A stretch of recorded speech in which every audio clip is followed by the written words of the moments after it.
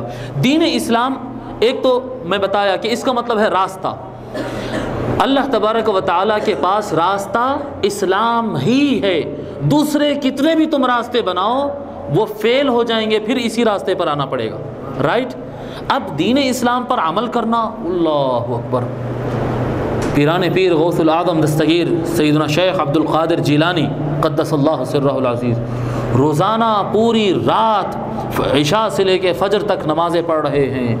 امام اعظم ابو حنیفہ رضی اللہ تعالیٰ عنہ 30 سال تک کنٹینیو ایک ناغہ بغیر روزے رکھے ہیں.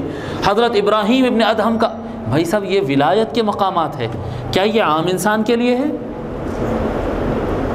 یہ جو راہ وہ لوگ اختیار کیے تھے، پیران پیر جو راہ اختیار کیے، ابراہیم ادہم معروف کرخی، یہ جو بزرگان دین اولیاء اللہ یہ جو راستہ اختیار کیے تھے، 20 سال تک خواجہ غریب نواز سیدنا معین الدین چشتی قدس اللہ سرہ العزیز 20 سال تک روزانہ دن میں ایک قرآن، رات میں قرآن پڑھتے تھے.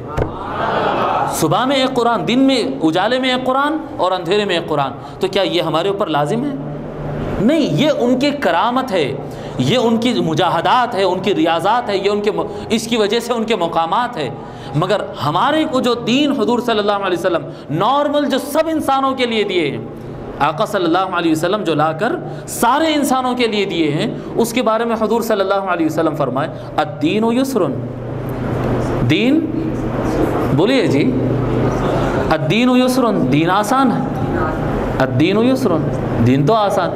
دین کون سا دین ہے؟ ان الدین عند اللہ الاسلام، اللہ کے یہاں دین اسلام ہی ہے. اور وہ اسلام کیسا ہے؟ وہ اسلام کیسا ہے بتائیے جی، بولیے نا آواز سے. آسان ہے. دین اسلام ہی ہے اور وہ اسلام جو دین ہے بے شک راستہ اللہ کی طرف لے جانے والا راستہ اور اللہ کو راضی کرنے والا، جو اللہ نے جو راستہ دیا ہے بے شک وہ اسلام ہی ہے. اور وہ راستہ کیسا ہے؟ وہ راستہ بہت آسان ہے.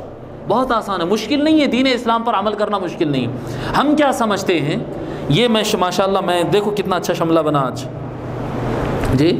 آپ ہمارے پاس جو انڈیا، پاکستان اور ہمارے عام اب اس صدی کے مسلمانوں میں جو مینٹیلٹی بن گئی ہے، ماشاءاللہ دین پر عمل کرنے کا مطلب ماشاءاللہ مول صاحب جیسا جبہ پہنے ایسا جبہ چڑھنا چاہیے، پھر سر پہ شملہ ہونا چاہیے، آنکھوں میں گہرا کاجل ہونا ہے، وہ کیا کہتے ہیں سرما ہونا ہے، پھر اس کے بعد آپ کو عطر لگانا ہے، پھر مسکرا کے ایسا اکڑ کے ایسا سیدھا ملاقات کرنا ہے، ہاتھ میں ہر وقت تسبیح رہنا ہے، معصوم رہنا ہے، نہ کبھی ٹی وی دیکھنا ہے، مذاق نہیں کرنا، بلا وجہ کے مسکرانا نہیں، مسجد میں جاتے آتے رہنا، صبح شام قرآن پڑھتے رہنا، تو دیندار۔ پینٹ شرٹ پہنتے جین سے باہر۔ ہماری مینٹیلٹی اتنی ٹائٹ ہو گئی ہے۔ کسی بچے کی اگر داڑھی تھوڑا چھوٹی ہو گئی تو بولے ختم، اس کے پیچھے تو نماز ہی نہیں ہوتی اب، خلاص۔ کسی انسان کی اگر داڑھی ایک مجھ سے کم ہو گئی تو اس کے پیچھے تو نماز ہی نہیں ہوتی اب، خلاص۔ ہم دین کو اتنا نیرو کر لیے، چھوٹا ٹائٹ، یہ کر لیے تو یہ ہوتا، یہ کر لیے تو اچھا ٹھیک ہے۔ میں آپ سے ایک سوال کرتا ہوں، ایک نارمل سوال، ایک ہلکا پھلکا سوال۔ آپ کبھی اپنی زندگی میں ایسا سوچے کہ نکاح خوانی پڑھنے کے لیے نکاح خوانی پڑھانے کے لیے بیٹھے اور قاضی صاحب کو داڑھی نہ ہو؟ ایکسیپٹ کرتے ہمارے لوگ؟ نکاح خوانی نہیں ہوتی ہے اس کے بعد تو دین ہم ٹی وی اگر کوئی دیکھ لیا تو وہ دین سے باہر ہو گیا، پھر اگر کوئی گراؤنڈ میں جا کے تھوڑا کرکٹ کھیل لیا، تھوڑا فٹ بال کھیل لیا تو وہ دین سے باہر ہو گیا جی، تھوڑا دوستوں کے ساتھ ہنسی مذاق کر لیا تو وہ دین سے باہر ہو گیا۔ دین بولے تو ایک فرشتہ ایسا نظر آنا ہے، امام مطلب ایک آسمان سے نازل فرشتہ، اور مؤذن امام سے نازل ہوا سو فرشتہ، آسمان سے نازل ہوا سو فرشتہ۔ امام اور مؤذن محلے کے اندر یہ دو دیندار، باقی سب دنیا دار۔ ہم نے ایسا ڈیوائیڈ کر دیا اور یہ تصور کر لیا کہ یہی ہو گیا بس۔ ایسا نہیں ہے دین اس کا نام ہوتا ہی نہیں، یہ شملے کا نام دین نہیں ہے، یہ شملے کا نام، اس کا نام شملہ ہے، عمامہ، اس کو عمامہ کہتے ہیں، اس کو دین نہیں بولتے۔ اگر میں یہ سر پہ رکھ لیا تو میں دیندار، اور اگر نکال دیا تو دیندار نہیں، ایسا نہیں ہے۔ سمجھ میں آ رہی بات؟ یہ جو داڑھی ہوتی ہے یہ دین اس کا نام نہیں ہے، اس کا نام داڑھی ہے۔ اگر داڑھی ہے تو داڑھی ہے، اگر داڑھی نہیں ہے تو بولو داڑھی نہیں ہے، داڑھی نہیں ہے تو دینداری نہیں ہے سرے سے۔ یہ کہاں سے نکال لیے؟ یہ کہاں سے نکال لیے؟ دینداری ایک الگ بات ہے، دینداری ایک الگ دین انسان کو اللہ تبارک و تعالی نے جو دیا ہے اس کے زندگی کے ہر پہلو میں دین ہے۔ سمجھ رہے؟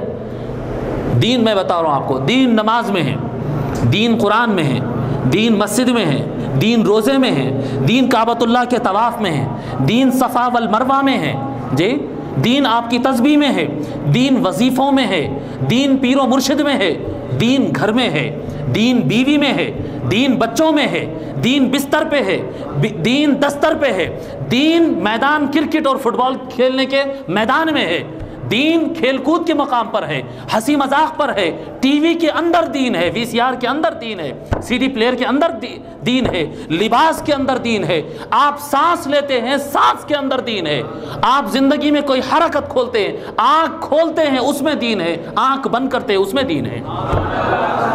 ایسا دین نہیں ہے حضور صلی اللہ علیہ وسلم ایسا انکمپلیٹ دین نہیں دے دیے جو مسجد کے دروازے کے اندر آ گئے تو سمجھو دین کے اندر آ گئے، دروازے سے ایگزٹ کر دیے تو دین کے باہر ہو گئے۔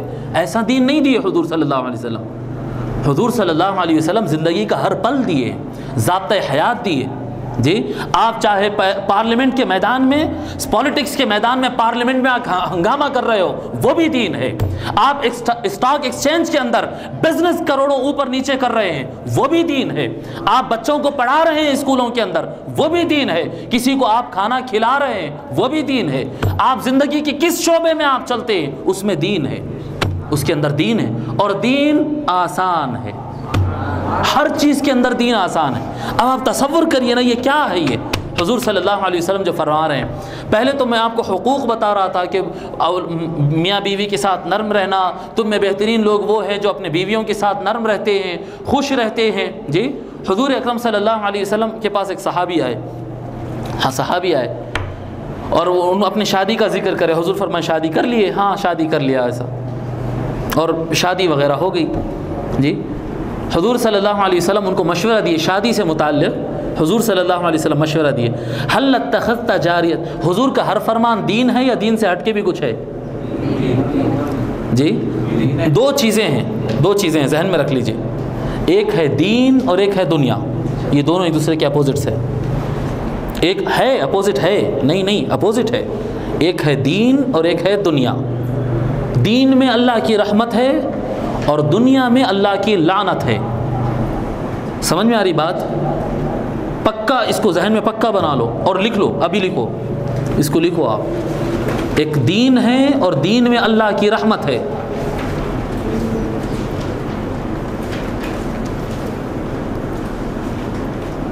دین میں اللہ کی رحمت ہے اور دنیا پر اللہ کی لعنت ہے۔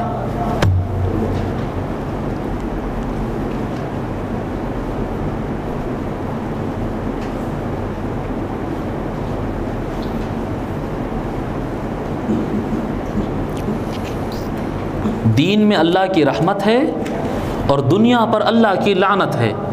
ہو گیا یہ؟ چلیے اب ادھر دیکھیے، ابھی میں آپ کو سمجھاتا ہوں۔ ہم بولیں گے کہ یہ کیا بات مول صاحب، جب سے تو جا کے پارلیمنٹ میں تقریر بھی کرو بولے اور گراؤنڈ میں کرکٹ بھی کھیلو بولے اور سب بول دے کہ آپ بولے دنیا پہ لعنت ہے۔ یہ میں نہیں بولا میرے پاشا، میں نے بولا، یہ حضور صلی اللہ علیہ وسلم کا فرمان۔ حضور صلی اللہ علیہ وسلم فرمائے الدنیا ملعونہ ملعون ما فیہا، دنیا لعنتی ہے اور دنیا میں جو کچھ ہے سب پر لعنت ہے۔ یہ حضور کا فرمان۔ ایک مسلمان کے لیے یہ جائز ہی نہیں ہے کہ دنیا میں سے کچھ لے، سب لعنتی ہے، اس میں کیا لیں گے آپ؟ سب پر اللہ کی لعنت ہے، سب پر۔ آپ کو صرف اور صرف دین لینا ہے، آپ کو صرف اور صرف دین لینا ہے، دنیا تو لینا ہی نہیں ہے۔ وما متاع الحیات الدنیا الا متاع الغرور۔ حضور قرآن کریم میں آتا ہے کہ دنیا کے جو بھی چیزیں ہو وہ سارے کے سارے دھوکہ ہے۔ حدیث میں آیا کہ ان پر لعنت ہے اور قرآن میں آ رہا ہے کہ سب دھوکہ ہے، تو دنیا میں سے لیتے کیوں کچھ بھی آپ؟ سو پھر کیا لینا، کرنا کیا؟ آپ جو بھی کرو دین میں کرو، دنیا میں مت کرو۔ جو بھی کرو دین میں کرو، دنیا میں مت کرو۔ حضور صلی اللہ علیہ وسلم ہمارے لیے دین میں کوئی کمی رکھے نہیں جو آپ کو دنیا کی طرف جانا پڑے، کوئی کمی نہیں رکھے۔ حضور صلی اللہ علیہ وسلم، بھائی ایک انسان کی کیا ضرورتیں ہوتی ہے؟ ایک انسان کی ضرورت ہوتی ہے کپڑا پہننا۔ کپڑا پہننا حضور صلی اللہ علیہ وسلم کی سنت ہے۔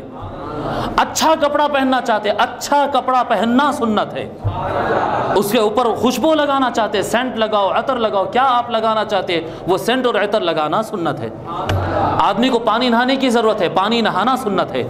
جی آدمی کو کیا چیز کی ضرورت ہے؟ کھانا کھانا، مصطفیٰ صلی اللہ علیہ وسلم کھانا کھاتے تھے، کھانا کھانا سنت ہے۔ آپ کھانا کھانے کو دنیا داری مت سمجھو، کھانا کھانا دین داری ہے، کپڑے پہننا دین داری ہے۔ سوتے تھے حضور نہیں سوتے؟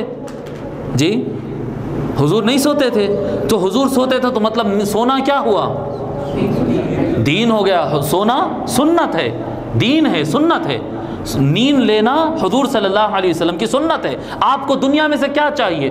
دنیا میں سے عورت چاہیے؟ نہیں، عورت شادی کرنا سنت ہے۔ کیا چاہیے؟ اولاد چاہیے، اولاد کا پیدا ہونا سنت ہے۔ جی کیا اور کیا چاہیے؟ کھیل کود کرنا ہے۔ حضور صلی اللہ علیہ وسلم اپنے ازواج مطہرات کے ساتھ، اپنے بیویوں کے ساتھ حضور صلی اللہ علیہ وسلم خود کھیلا کرتے تھے۔ اپنے ازواج مطہرات گھر والوں کے ساتھ کھیلنا سنت ہے۔ باضابطہ ام المؤمنین عائشہ صدیقہ رضی اللہ عنہ کے ساتھ دوڑ لگاتے تھے حضور صلی اللہ علیہ وسلم۔ جب کوئی بھی نہ ہو، چلو کھیلیں گے، کون تیز دوڑتے دیکھیں گے، دوڑ لگا رہے ہیں۔ پہلی مرتبہ ام المؤمنین جیت گئے، پھر کچھ دن کے بعد دوبارہ دوڑ لگائے، حضور جیت گئے، اور جیت کے ایسے سے پلٹ کر حضور صلی اللہ علیہ وسلم ایسے فرمائے، دیکھ رہے ہیں جب جیتے تھے نا، آج بدلہ لے لیا ہوں، فرمائے۔ یہ حضور سے، یہ دیکھیے، آپ کھیلنا، اس میں مذاق کرنا، صحابہ کرام سے حضور صلی اللہ علیہ وسلم مذاق کرتے تھے، مذاق کرنا سنت ہے۔ آپ کو کیا چاہیے؟ تجارت کرنا، حضور صلی اللہ علیہ وسلم خود تجارت کرتے تھے، تاجروں کو حضور صلی اللہ علیہ وسلم پسند کیا کرتے تھے۔ حضرت طلحہ تاجر تھے، حضرت عثمان غنی تاجر تھے، ان کی تجارتوں میں برکت کے لیے مصطفیٰ دعائیں دیتے تھے۔ تجارت کرنا سنت ہے۔ زراعت کرتے تھے لوگ، مزدوری کرتے تھے۔ جی مزدوری کرنا، زراعت کرنا، کام کاج کرنا۔ ایک مزدور مزدوری کر کے آتا، اس کے ہاتھ پہ گٹھے پڑ جاتے، حضور صلی اللہ علیہ وسلم دیکھتے کہ اس کو پسینہ جا رہا اور تک کر آیا، اور وہ آ کر بتاتا یا رسول اللہ دیکھو میں کام کرنے سے ہاتھ میں گٹھے پڑ گئے۔ حضور صلی اللہ علیہ وسلم اس کا ہاتھ لے کر اس کی ہتھیلی کو چوم لیتے ہیں۔ جی کتنا پسند فرمائے ہیں۔ مزدوری کرنا یہ دین کا کام ہے۔ میں آپ کو اور آگے بتاؤں، مزدوری کرنا سنت ہے۔ مسجد قباء جو زمین پر جو پہلی مسجد حضور صلی اللہ علیہ وسلم تعمیر کروائے، مسجد قباء، مسجد نبوی سے پہلے مسجد قباء تعمیر ہوئی۔ وہ مسجد کیسے تعمیر ہوئی؟ آپ پڑھیں، اٹھا کر سیرت اٹھا کر پڑھیں، صحابہ مزدور کا کام کر رہے تھے اور حضور صلی اللہ علیہ وسلم مستری کا کام کر رہے تھے۔ وہ لا کر گنیٹ اور گچی وغیرہ ملا کر لاتے تھے، پتھر اٹھا کر دیتے، حضور صلی اللہ علیہ وسلم جماتے چلے جاتے۔ جی محنت مزدوری کرنا سنت ہے، تجارت کرنا سنت ہے، جی سیاست کرنا سنت ہے۔ پورا سیاسی نظام حضور صلی اللہ علیہ وسلم کا وضع کردہ ہے، پورا پولیٹیکل سسٹم، پولیٹیکل ایگریمنٹس کیے ہیں، یہود کے کمیونٹیز کے ساتھ ایگریمنٹس کیے ہیں، کرسچنوں کے ساتھ ایگریمنٹس کیے ہیں، مشرکین کے ساتھ ایگریمنٹس کیے ہیں۔ پہلے تو مکہ سے مدینہ ہجرت کروائے، مدینہ کو اسٹیٹ ڈکلیئر کروائے، جی اس کا ایک کانسٹیٹیوشن بنائے، ایگریمنٹس کروائے، جنگیں لڑے۔ یہ پوری سیاست تھی۔ سیاست کرنا سنت ہے۔ کیا چاہتے ہیں ہم اپنی زندگی کے اندر؟ بچوں کے ساتھ کھیلنا، حسن و حسین کو کندھوں پر لے کر پھرانا، ان کے لیے گھوڑا بن کر ان کو پیٹھ پہ بٹھانا، یہ سنت ہے۔ آپ ایون چھوٹے بچوں کے ساتھ اگر نکل کر کھیلتے ہیں تو آپ یہ تصور کریے آپ کا کھیلنا دین ہے۔ جی ٹی وی دیکھتے ہیں، بھئی ایک تو ٹی وی دیکھتا ہے واعظ بیان وغیرہ کے لیے، ایک ٹی وی دیکھتے ہیں انٹرٹینمنٹ کے لیے، انٹرٹین کرتے فیملی کے ساتھ، بیوی بچوں کے ساتھ بیٹھے، کچھ ہنسی مذاق کا کوئی ڈرامہ وغیرہ دیکھ لیے، کچھ کھیل کود وغیرہ دیکھ لیے، کوئی معلوماتی پروگرام دیکھ لیے، جو گناہ نہ ہو، جو بھی آپ پروگرام ہنسی مذاق جوکس وغیرہ ڈرامہ وغیرہ دیکھ لے رہے ہیں، کچھ اچھے چیزیں اس طرح سے دیکھ رہے ہیں، انٹرٹین بس انجوائے کر رہے ہیں فیملی کے ساتھ، دوست احباب کے ساتھ۔ بخاری شریف میں حضور صلی اللہ علیہ وسلم ٹھہرے ہوئے ہیں اپنے کمرے کے دروازے میں، بخاری شریف میں ہے، اور حبشی غلام سوڈان کے حبشیاں مسجد نبوی کے اندر وہ تلوار اور کیا کہتے ہیں بھالے وغیرہ پھرا رہے ہیں اور مسجد نبوی میں ناچ رہے ہیں، حضور صلی اللہ علیہ وسلم ٹھہر کر دیکھ رہے ہیں۔ دیکھتے دیکھتے ام المؤمنین عائشہ صدیقہ رضی اللہ عنہا فرماتی ہیں کہ میں بہت کم عمر تھی اس وقت، مجھے بھی دیکھنا دل چاہا تو میں بھی دروازے میں سے دیکھنے لگی۔ لوگ مجھے نہ دیکھیں اس لیے حضور صلی اللہ علیہ وسلم پھر دروازے میں اس طرح سے ہاتھ رکھ دیے چوکھٹ پہ، جی میں یہ حضور کی ایسی شال ہے اور حضور ایسے ہاتھ رکھ دیے، حضور کے شولڈر کے اوپر سے میں بھی دیکھ رہا ہوں، مجھے اچھا لگ رہا ہے۔ اب وہ لوگ ناچ رہے ہیں، گھما رہے ہیں، اچھل رہے ہیں، کود رہے ہیں، وہ کیا کیا ہو رہا، پورا انٹرٹینمنٹ چل رہا ہے۔ اب حضور دیکھ رہے ہیں اس لیے وہ لوگ رک بھی نہیں رہے ہیں، کھیل رہے ہیں سو کھیل رہے ہیں۔ ام المؤمنین عائشہ صدیقہ رضی اللہ عنہا فرماتی ایک چھوٹی بچی جو بڑی شوقیہ مزاج والی رہتی ہو، اندازہ کرو کتنی دیر دیکھی ہوں گی، میں گھنٹوں تک دیکھتے رہی۔ جب مجھے بس ہوا میں حضور سے بولی کہ یا رسول اللہ مجھے بس ہے، میں جا رہی ہوں۔ حضور صلی اللہ علیہ وسلم حبشیوں کو بولے ٹھیک ہے اب تم کو جانے کی اجازت ہے، جاؤ۔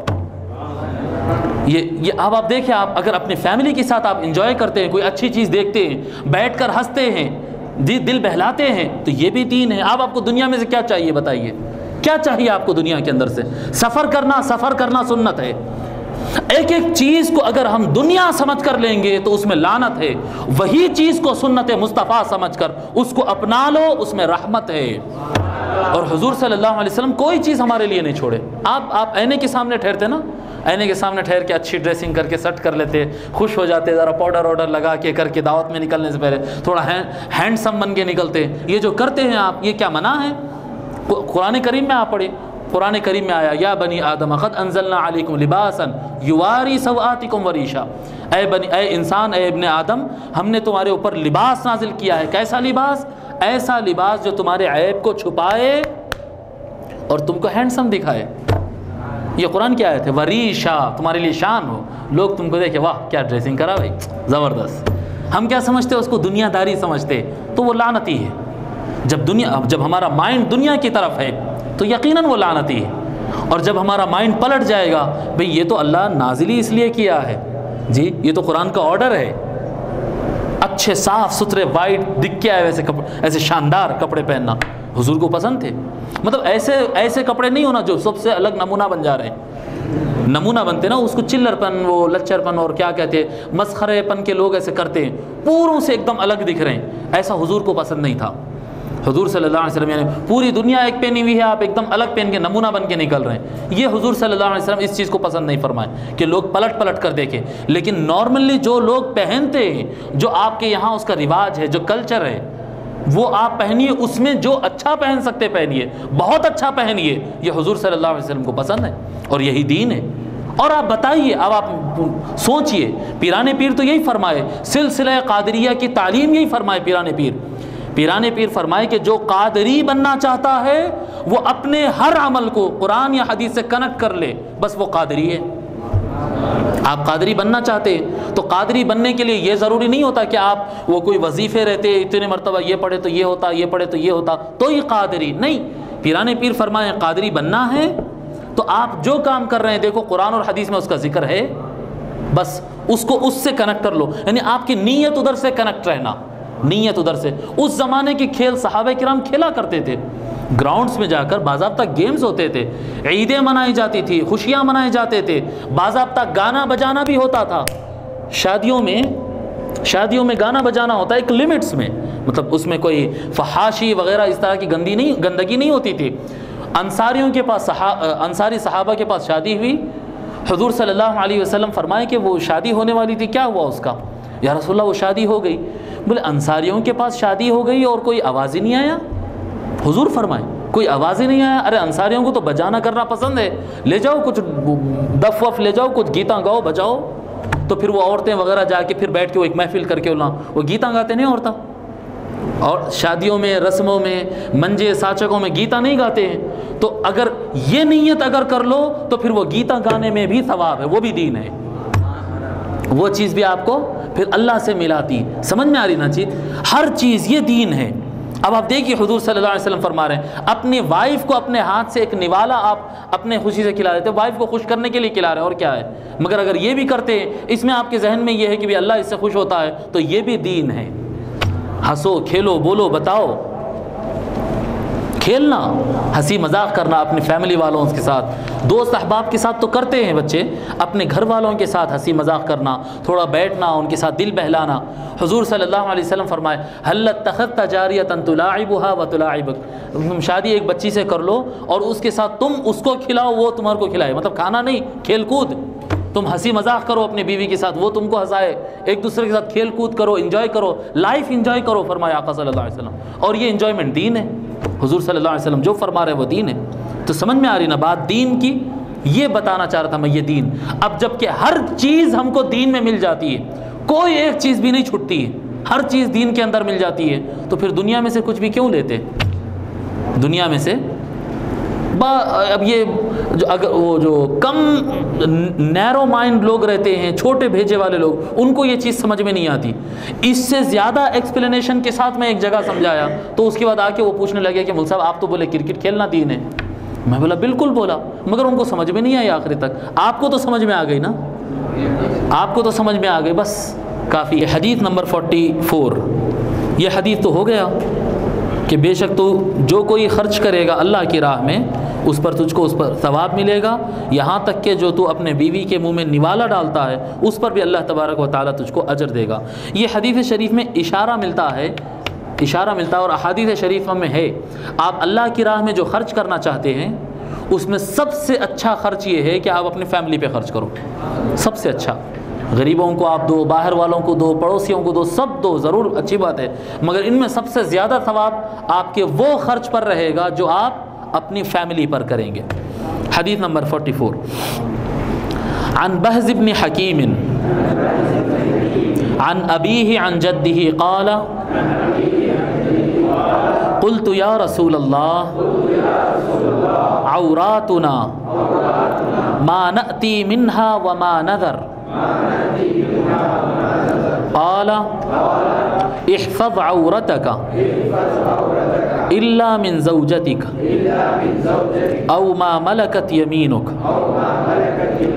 فقال الرجل يكون مع الرجل، قال ان استطعت الا يراها احد فافعل، قلت والرجل يكون خاليا،